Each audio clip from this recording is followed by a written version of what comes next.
દર્શક મિત્રો, આપ નિહાળે છો સાઈ ગ્રુપ મીડિયા હાઉસ દ્વારા સંચાલિત નવસારી લાઈવ અને ઝટપટ ન્યૂઝ. અને હાલ જલાલપોર તાલુકા પંચાયત ખાતે આગોતરા ભાગરૂપે એક મીટિંગનું આયોજન કરવામાં આવ્યું. આપ સૌ જાણો છો, અને નહીં જાણતો હોય તો પાછું જણાવી દઈએ કે આવતીકાલનો દિવસ નવસારી માટે પાછો કપરો સાબિત થઈ શકે એવા એંધાણો, એવી આગાહીઓ કરવામાં આવી છે. કારણ કે રેડ એલર્ટની અંદર નવસારી જિલ્લાને મૂકવામાં આવ્યું છે. આમ તો આખો દક્ષિણ ગુજરાત જે ખરું એ દક્ષિણ ગુજરાતમાં ભારે વરસાદની આગાહીની સંભાવનાઓ જ્યારે હવામાન વિભાગ દ્વારા દર્શાવવામાં આવી છે, ત્યારે 23-24 ની જે પરિસ્થિતિ હતી એ 23-24 ની પરિસ્થિતિ પાછી ન સર્જાય એના ભાગરૂપે આગમચેતીના ભાગરૂપે જલાલપોર ખાતે એક મીટિંગનું આયોજન કરવામાં આવ્યું. જલાલપોર મામલતદાર ગુણાલિશનાની સાથે જ બંને પીઆઈઓ અને સાથે જ ટીડીઓ સહિત જિલ્લા પંચાયત કચેરી ખાતે એક મીટિંગનું આયોજન કરવામાં આવ્યું, જેમાં તલાટીકા મંત્રીઓ, સરપંચો અને ઝીંગા તળાવના માલિકોને પણ આમંત્રિત કરવામાં આવ્યા. ઝીંગા તળાવના માલિકોની પણ રજૂઆતો હતી, સરપંચની પણ રજૂઆતો હતી, અને સાથે જ લોકોને સમજાવી ઘરની બહાર કાઢવા, રેસ્ક્યુ કરવું ના પડે એ માટે અગમચેતીના ભાગરૂપે, પાછો કહું છું, રેસ્ક્યુ કરવું ન પડે એ માટે અગમચેતીના ભાગરૂપે એક સરસ મજાની મીટિંગનું આયોજન કરવામાં આવ્યું. એ વિશે જલાલપોર તાલુકાના મામલતદાર શું જણાવે છે આપણે સાંભળીએ.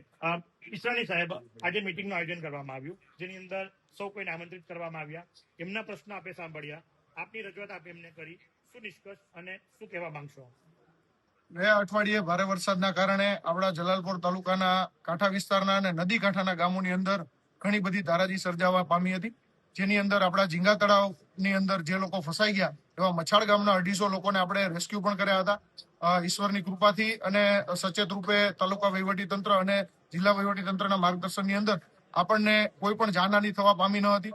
ફરીવાર આવતીકાલે રેડ એલર્ટની સૂચના હોય, માનનીય કલેક્ટર સાહેબ, માનનીય એસપી સાહેબ દ્વારા ગઈકાલે વીસીનું આયોજન કરવામાં આવ્યું હતું, જેમાં સ્પષ્ટ સૂચના આપવામાં આવી હતી કે કાંઠા વિસ્તારના ગામો અને નદી કાંઠાના વિસ્તારોની અંદર જે કોઈ પણ જગ્યાએ ઝીંગા તળાવ આવેલા છે અને નીચાણવાળા વિસ્તારો છે એને સાવચેતીના ભાગરૂપે આજથી જ એકદમ સંવેદનશીલ કરવામાં આવે અને એ સેન્સિટિવિટીના ભાગરૂપે એ લોકોને ખસેડી લેવામાં આવે, એ હેતુથી આપણે આજે આ મીટિંગનું આયોજન કર્યું છે.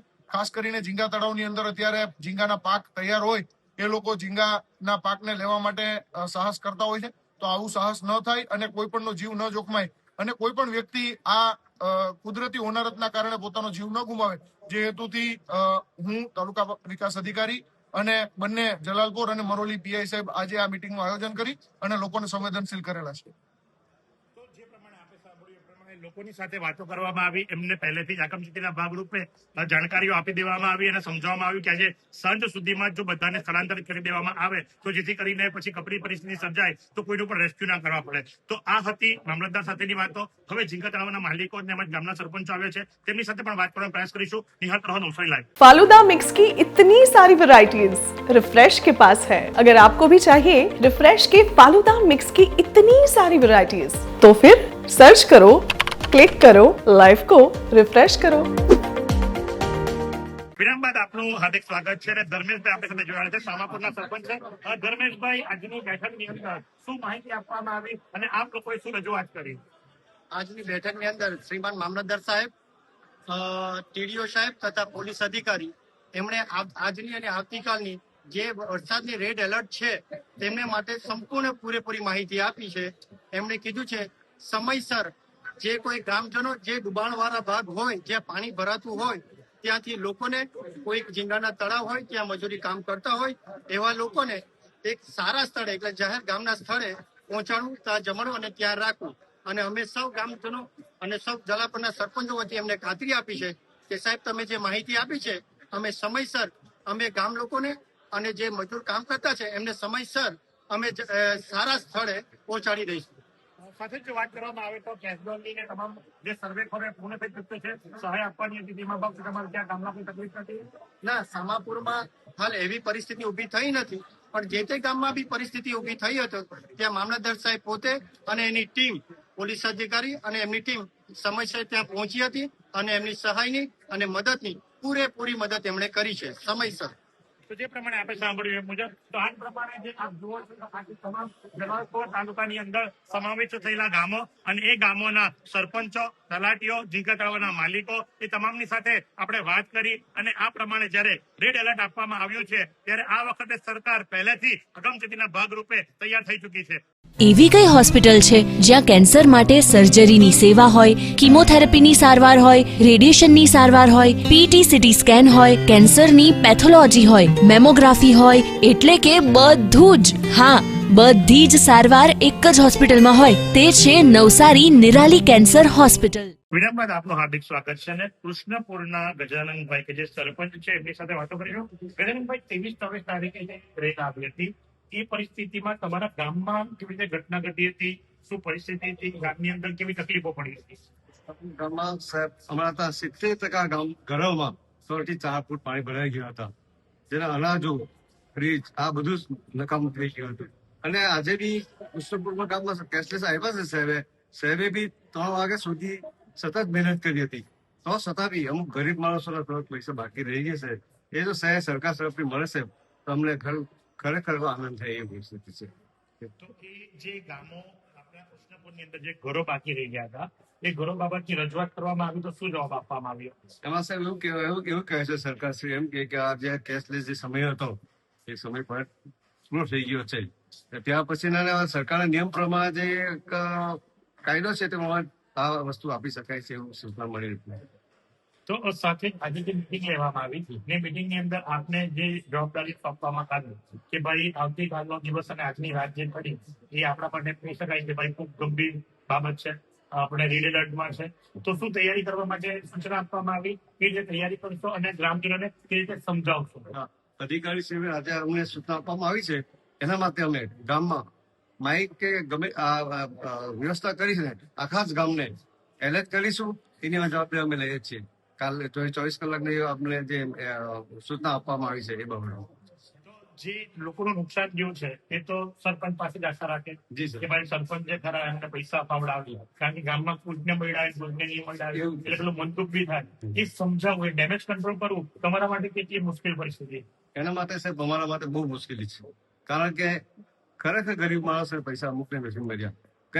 કોઈક એકાદ ઘરમાં પાણી નહીં ભરાય તો પૈસા લઈ ગયા હશે સાહેબ, એમાં ખોટી વાત નહીં, પણ જેને મળવું જોઈએ એ મળવા જોઈએ, એનો અધિકાર છે સરકાર. તો અહીં કૃષ્ણપુરના સરપંચનું કહેવું છે કે ભાઈ જેમને મળવા જોઈએ, જેમનો અધિકાર છે એના માટે કંઈક સરકાર વિચારે અને જેને ખરેખર ઘરમાં પાણી ભરાયા હતા એવા લોકોને પણ સહાય કરવામાં આવે એ બાબતમાં. કારણ કે આજે પણ મીટિંગ દરમિયાન મામલતદાર શ્રી દ્વારા એવું જણાવવામાં આવ્યું કે ભાઈ સરકારનો પરિપત્ર જીઆર અને પરિપત્ર અને જીઆર પ્રમાણે કેશડોલ મળવા લાયક એ જ વ્યક્તિ છે કે જે વ્યક્તિ 24 કલાકથી વધુ સમય એના ઘરની અંદર પાણી ભરાયા હોવા જોઈએ, 48 કલાકથી વધુ સમય એના ઘરની અંદર પાણી હોય તો ઘર વખરી મળે, 24 કલાકથી વધુ સમય એ શેલ્ટર હોમની અંદર સ્થળાંતરિત થયા હોય, એના ઘરની અંદર પાણી હોય તો એમને કેશડોલ મળે. અને આ બધા નિયમોની અંદર લોકો અટવાઈ જવા પામ્યા છે. જી હા, શું કહેશો? સેન્ટ્રલ હોમ છે ને એ નીચા વિભાગમાં છે, ત્યાં બી 3-4 ફૂટ પાણી હતા. જેઓ ડૂબ્યા હતા ને એ લોકોને ઘરમાંથી બહાર ઉપર લાવવામાં બી તકલીફ હતી, એટલું નીચા ભાગ છે. એમાં બી થોડી વ્યવસ્થા કઈ કરવી છે કાયમ માટે. સેન્ટ્રલ હોમ એનો કઈ મતલબ નહીં આવવાનો છે સર. ખૂબ સારી વાત કરી છે સરપંચે કે ભાઈ જે શેલ્ટર હોમ બનાવવામાં આવ્યું છે શેલ્ટર હોમની તકલીફ જ એ છે કે શેલ્ટર હોમ પોતે 3 થી 4 ફૂટ પાણીની અંદર ડૂબી જાય છે, તો પછી શેલ્ટર હોમનો અર્થ શું? આજે જે રજૂઆત કરવામાં આવી એના માટે તમારી પાસે બીજો કોઈ વિકલ્પ ખરો ગામની અંદર એ શેલ્ટર હોમ સિવાય બીજો કોઈ શેલ્ટર હોમ? એના માટે સાહેબ આ ગામનો રિંગ રોડ છે અમારો, ત્યાં એક દિવાલ ઊંચી બનાવવી જોઈએ જે થકી આખા જ ગામમાં પાણી નહીં ભરાઈ શકે. કારણ કે આ પાણી અમારા છે અંબિકા નદી અને મેંઢરબાદના જે તળાવો છે એ તૂટા અંદર આવ્યું છે, એટલે તે બાજુથી મોવાસા ગામ છે માસાનું, ત્યાંથી એક મોટું દિવાલો બનાવવામાં આવે અને એને ડિવાઇઝ કનાઈ નદીમાં આપી શકાય તો અમને ઘણો રાહત મળી શકે. તો ખૂબ સરસ મજાની વાત. એક્શન પ્લાન પણ તૈયાર છે સરપંચની પાસે. હવે જોવાનું એ રહ્યું કે સરકાર જે ખરી સરપંચને કેટલી મદદ કરે છે દિવાલ બનાવવા માટે, શેલ્ટર હોમનો સ્થળાંતર કરવા માટે. કારણ કે કૃષ્ણપુરની અંદર સૌથી વધુ તકલીફ સરપંચના જણાવ્યા મુજબ 70% ગામ જે ખરું એ પાણીની અંદર સમાવેશ થઈ ગયું હતું અને આ જ પરિસ્થિતિનું પાછું નિર્માણ ન થાય એના માટે આજરોજ આ મિટિંગનું આયોજન કરવામાં આવ્યું હતું. તો આ જ પ્રમાણે આવા નવા સમાચારો માટે આપની હાથો નવસારી લાઈવ અને ઝટપટ ન્યૂઝ.